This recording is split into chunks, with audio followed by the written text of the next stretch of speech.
Hello, friends, and welcome. I'm Sarah Liz, and I have a hilarious pop-up holiday card to share with you today. This is one of the first cards I ever made with my Emergency Card Essentials die set number 2, and here's how it works. The front layout is just using dies from that set, little colored image, and then we pop up the 2 Ninja Bread men. When I first saw these guys, I lost it. I knew immediately I wanted to repurpose the pop-up from the die set that I designed to make them do this. I can't even. It's actually really easy. So let's go ahead and get started. So this is the Good Morning Sunshine 2-piece layering stencil from Trinity Stamps. And I'm going to use this just to put a little ink down on my gray panel that's kind of in the background, but you could use pattern paper here instead.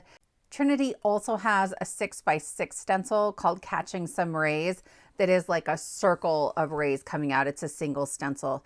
This one's huge. It's, I want to say 6x9, and there's 2 of them. So there's lots of options if you like this look, but you're looking for something smaller. Also be really careful when you're taking it off of your sticky mat, my friends. The second time, I promise, I'll be a little gentler. I used a soft gray on the first set of rays, and I'm trying to make sure that my brush stays sort of with the grain of the stencil, so I'm not pulling it up or making it wiggle and then I get ink where I don't want it. And I'm going a little darker at the bottom than I am towards the tops of the rays. All of my gray inks are kind of a warm gray, and so I actually brought in black soot here for this second set of gray. On camera, they look really similar, but in person, you can tell that one's a warm gray, one's kind of a cool gray. And because I'm using my blending buddies, there's a lot of room to sort of vary the pressure of my brush really easily. I used the medium rectangle from Emergency Card Essentials die set number 2 to cut that out. And they have this modern embossed detail. My A2 panel I actually cut with set number 1. But that's the only die from set number 1 that I'm using. Then I cut a red and black hexagon from the larger hexagon, and then I pre-colored my images from the Ninja Bread set. I cut one of them out using the smaller hexagon, but I am going to stamp my sentiment on here now, a holiday hiya, and it creates a little grounding so I don't have my Ninja Bread like floating just kind of in the ether here. I've got this taped just to the foam mat in my Misty, and then I'll stamp it very gently. I do use my pressure tool if I'm stamping a sentiment to make sure I don't squish the letters and then they get kind of wonky. But that will finish off the front image. This is my card base, and I want an inside sentiment on here. It says, wishing you an action-packed holiday season. I didn't want to put a bunch of anti-static powder on the inside. It's sometimes hard to remove from black cardstock. So I used a Swiffer duster, which is not as good, but still better than nothing. And I'm going to stamp this twice.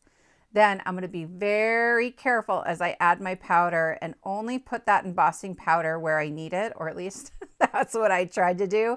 And I'm going to flick it really hard.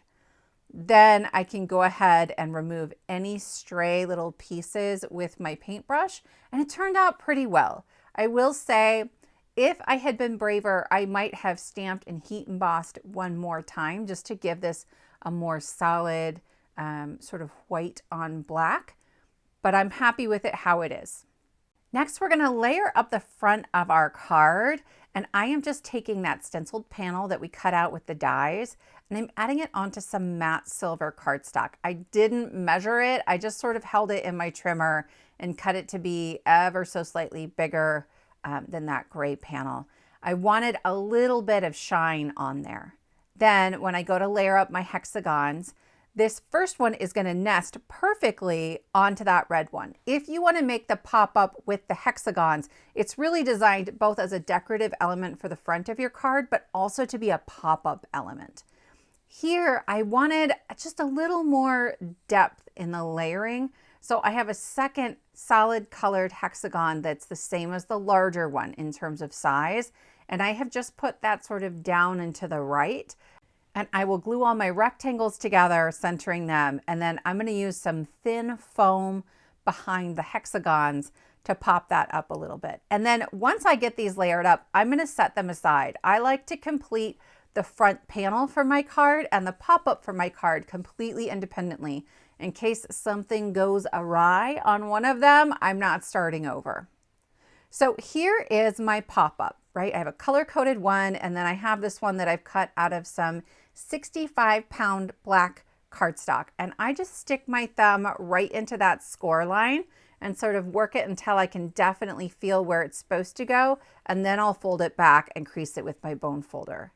Be careful as you are folding this. If you rush it, you're going to end up with those two back flaps, A and D, overlapping in the back, and that's going to cause you problems. You want them to line up very neatly. Then we're going to put glue on A and D, fold them back, and line this up right on the score line of our card. So I have tucked A and D back behind there. I'm adding my wet glue, and then I'll grab onto this and I'm going to take my time. I'm lining it up with the top of the card and then with the score line. So the score line in the center of the mechanism is lined up with the score line in the center of the card. I will slowly close it. If it pops off, it probably means it wasn't lined up right. Okay, so I like wet glue for this. It gives me that little bit of wiggle room. And then I will just open and close it a bunch of times and make sure everything is moving the way it's supposed to. I have two 1/2-inch-ish strips of heavyweight acetate. And this first one, I've got some double-sided adhesive on the bottom, and I've clipped the corner because I'm going to tuck this inside the pop-up. I'm using a really good, sturdy, dry adhesive here. I'll tuck that in and press it down, and it's going straight up in the air. You can add anything you want on here as long as it hides in the card. So we'll talk about that in a minute. This one, again, I've got that double-sided adhesive at the bottom. Well, this one's going to go on the outside of the pop-up. So I'll remove that double-sided backing paper, and I want to make sure that I don't have adhesive crossing the center score line. If I do, then my card won't fold shut the way that it's supposed to. They're super long right now. It does not matter. We're going to trim them down once we get our images in here.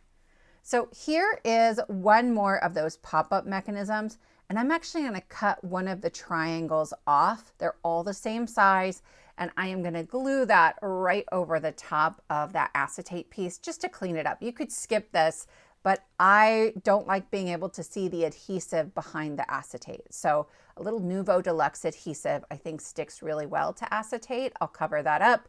It's just one of the triangles. That's really important, or it's not going to close correctly. And then I can start arranging my gingerbread men. For me, the best way to do this is to use a removable adhesive. Any tape runner is kind of removable on acetate as long as you're careful, but mine is actually a removable adhesive. And I'm going to stick them on there, and one hides and the other is sticking way outside of my card.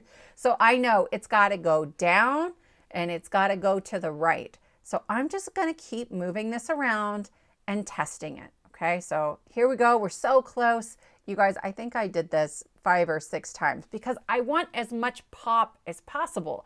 I want them sticking way up in the air, but there it is. They're hidden.